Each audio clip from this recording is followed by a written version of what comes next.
Vous avez vu ce qui est arrivé à Ahmed Bakayoko? Tu as vu ce qui est arrivé à Ahmed Bakayoko? Tu as vu ce qui est arrivé au DG du CER? Tu as vu jusqu'aujourd'hui? Ce monsieur-là, il n'a pas pu se remettre. Poto, l'agression du député sénégalais Marius Sagna au Togo crée des vives tensions entre les deux pays. Pourquoi il ne démissionne pas? Ouais, la CEDEAO est une CEDEAO de corrompus. C'est une CEDEAO de chefs d'État qui n'ont jamais pensé au peuple de la CEDEAO. Guy Marius Sagna, notre confrère, compatriote, a été agressé au Togo par des nervis malfaiteurs envoyés par le camp présidentiel. Fourga Simbe, vous comme votre père et Adema, qu'il pourrisse en enfer, vous êtes tous des dictateurs, des criminels voyous. Un conférencier étranger arrive dans votre pays pour animer une conférence et au lieu de l'accueillir avec respect, il se fait attaquer. Qui plus est, un leader d'opinion, un militant panafricaniste qui a quand même sa respectabilité dans ses engagements pour l'état de droit, pour la liberté, pour l'émancipation de l'humanité africaine au Sénégal. Dois-je accepter qu'il vienne à Lomé et qu'une bande de voyous surgisse comme ça pour le tabasser? Je dis non et je proteste contre l'agression qu'a subi notre frère, le député Guy Marius Sagna. Vous avez même organisé des groupes de malfaiteurs pour saboter son discours et l'agresser physiquement. Qui m'ont bastonné, donné des coups de pied comme si j'étais un ballon de football. Vous savez ce qu'ils me disaient en me battant? Vous êtes togolais? Vous êtes togolais? Vous êtes togolais? Comme s'ils m'ont reproché d'avoir revendiqué ma Togo. Pourquoi cette violence? Tout simplement parce que ce qu'il dit pourrait nuire à vos intérêts financiers malhonnêtes. Vous ne pourrez plus piller l'argent du peuple sans impunité. N'ayez aucun doute, vous allez comprendre ce qui se passe dans cette vidéo. Nous devons prendre l'habitude de laisser les Africains de toutes origines s'exprimer en Afrique. Le principe du droit à l'expression, ce principe doit être protégé dans la mesure où ce droit, il s'exerce de manière argumentée, dans la mesure où ce droit s'exerce pour dénoncer des scandales et des injustices. Nous devons protéger la liberté d'expression des Africains partout. C'est un devoir. C'est la première raison. Parce que si nous considérons que lorsque Guy Marius Sagna dit quelque chose qui ne lui plaît pas, qui ne plaît pas à quelqu'un au Togo, on doit l'agresser, ça veut dire que les Africains doivent se faire des guerres civiles. La personne au centre de cette histoire s'appelle Guy Marius Sagna. Cet homme, un Sénégalais, a participé à de grandes conférences au Togo. Mais après ces interventions, ceux qui étaient censés protéger l'ordre public ont pris une décision choquante. Ils ont financé des groupes de bandits pour interrompre ces conférences et l'attaquer, le frappant sans pitié.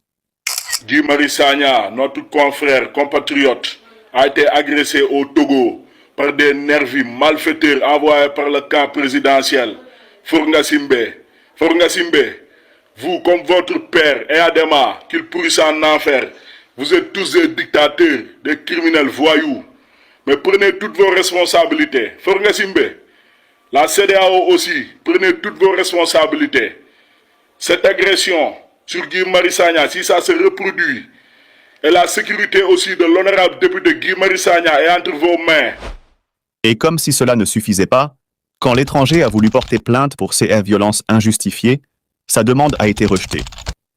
Au Togo, la démocratie n'existe plus, elle a laissé place à une dictature brutale où la loi semble avoir disparu. Elle vient de me donner le pouvoir, c'est-à-dire ce régime parlementaire me donne le pouvoir de décider de qui va devenir président. Les agresseurs, eux, n'ont même pas pris la peine de dissimuler leur identité. Pas de masque, pas de cagoule. Non, ils sont venus en plein jour, à visage découvert, pour accomplir leurs actes violents sans crainte de répercussions. Le gouvernement du Togo a écrit donc au Parlement de la CEDEAO pour lui dire: Président du Parlement de la CEDEAO, nous avons appris qu'il y a un député du Parlement de la CEDEAO qui compte tenir une rencontre avec des Togolais à telle salle dimanche 29 septembre à partir de 14 h. Cette rencontre n'a pas été autorisée. Ce récit montre à quel point la situation est critique. Un groupe de malfaiteurs a interrompu la conférence et a attaqué physiquement Guy-Marie Sagnan devant les caméras. Cela montre à quel point la dictature a pris le dessus dans ce pays, le Togo.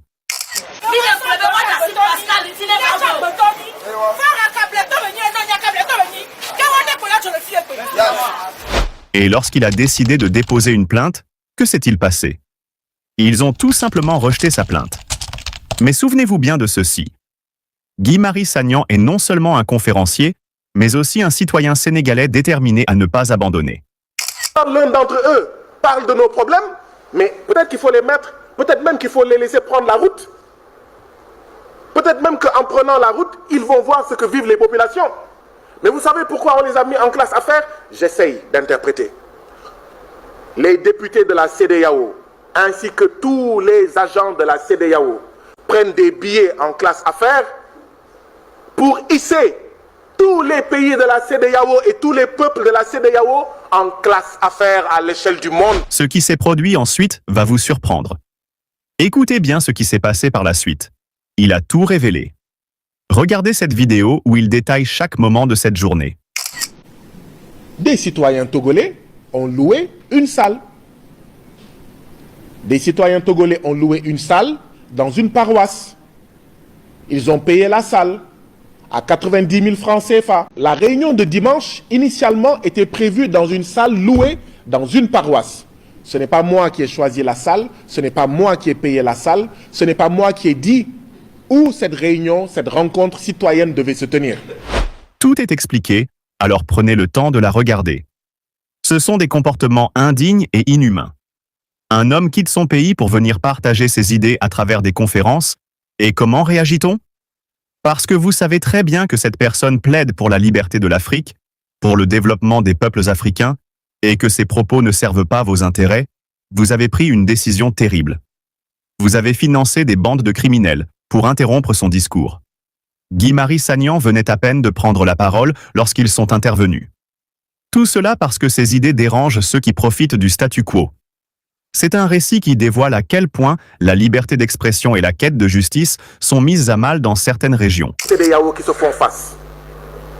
À vous de dire, quelle est la CEDEAO que vous préférez?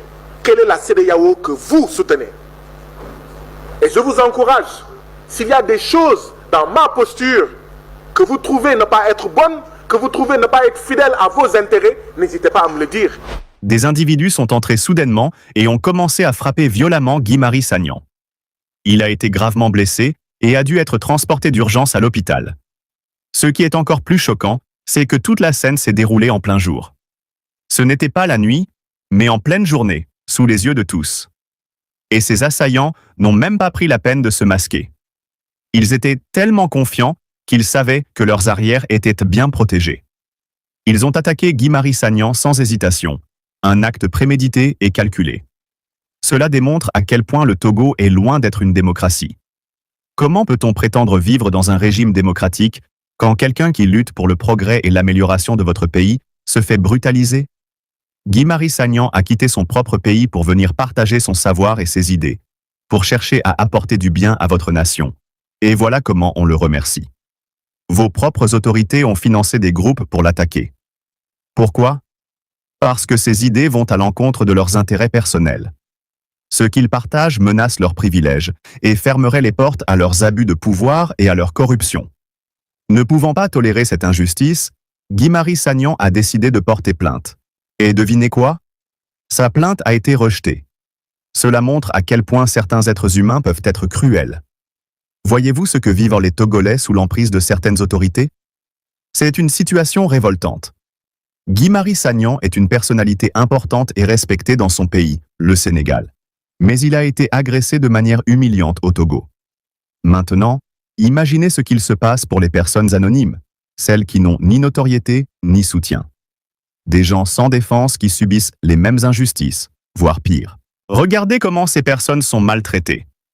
Si Guy-Marie Sagnan, une figure respectée dans son propre pays, a pu être brutalement attaqué et humilié au Togo, imaginez la situation des citoyens togolais eux-mêmes. Imaginez la manière dont ils sont traités au quotidien. Ce que nous voyons ici, c'est le visage d'une véritable dictature.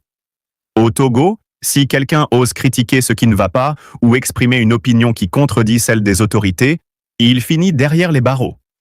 Les dirigeants du pays se comportent comme des divinités intouchables. Ce sont eux qui décident de tout, comme s'ils avaient eux-mêmes créé le Togo et étaient les seuls à avoir le droit de le gouverner. Personne n'a le droit de remettre en question leurs décisions, ni d'interférer dans leurs plans ou projets de développement. Ils agissent comme s'ils étaient les seuls architectes du Togo, comme si personne d'autre ne pouvait donner son avis. Et quel développement peut-on réellement observer dans ce pays? Allez simplement sur Internet, vous n'avez même pas besoin de vous rendre au Togo pour comprendre ce qui s'y passe. Tapez « Campus de Lomé » et voyez par vous-même la situation. Vous verrez des images montrant des étudiants entassés comme des sardines dans les salles de classe. Comment voulez-vous que ces jeunes puissent recevoir une éducation de qualité dans de telles conditions?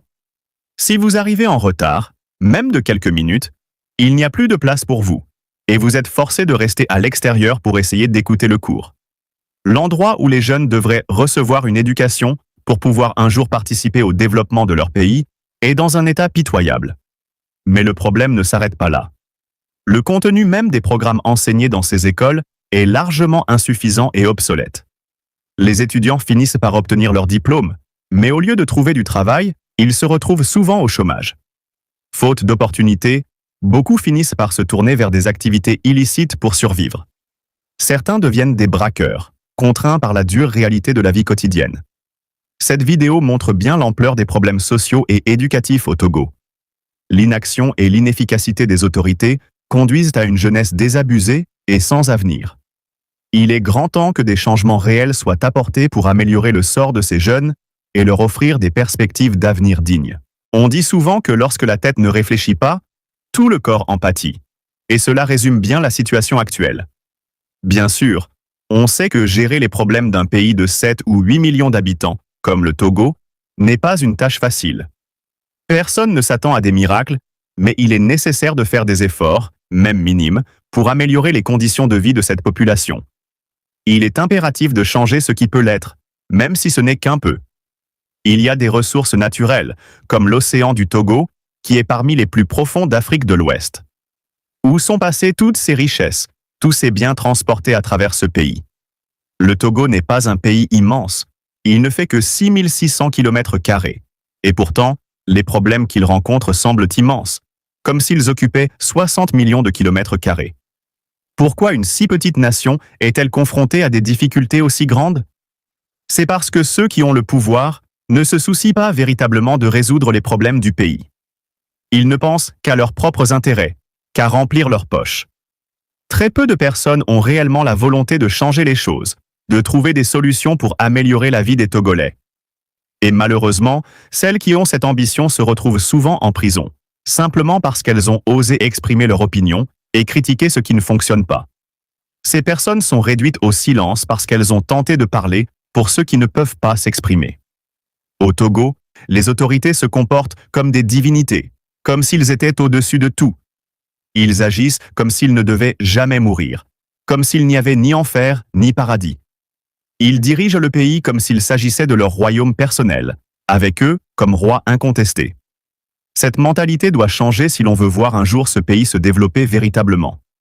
Le Togo mérite mieux, et il est temps que ses dirigeants le réalisent.